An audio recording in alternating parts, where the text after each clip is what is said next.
Hello everyone! Good evening! Ang niluto ko po ngayon guys ay sabaw kasi nag-request po tong apo kong makulit na sarap daw magsabaw. So ito na po guys!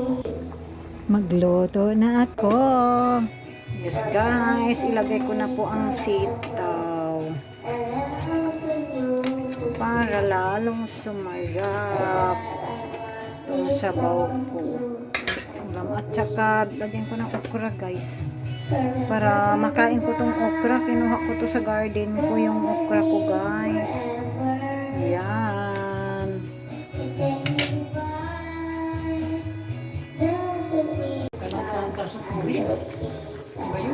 Natigos siya.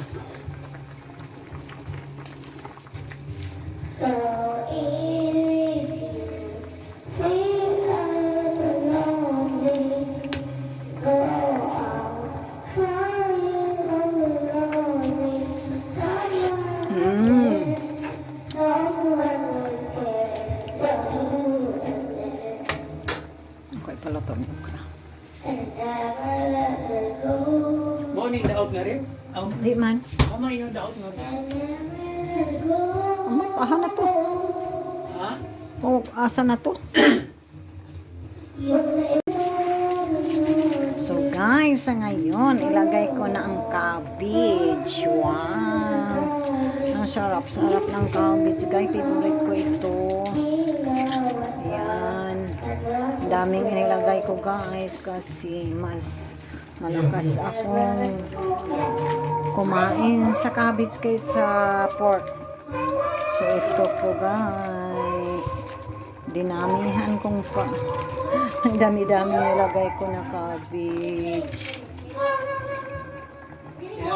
So ayan.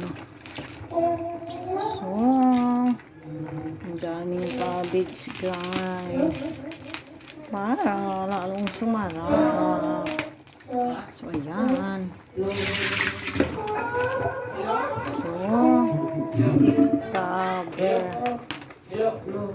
cover ko na guys. I-cover ko muna guys para maluto siya.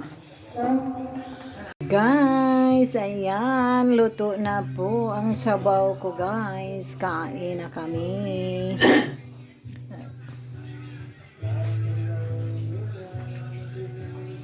Yan, ang cabbage guys. Naluto na po siya. Alright guys, maghain na po ako sa aming hapa. Ayan guys, ready for kainan na. So kain na po kami. Ang sarap-sarap po ng sabaw guys.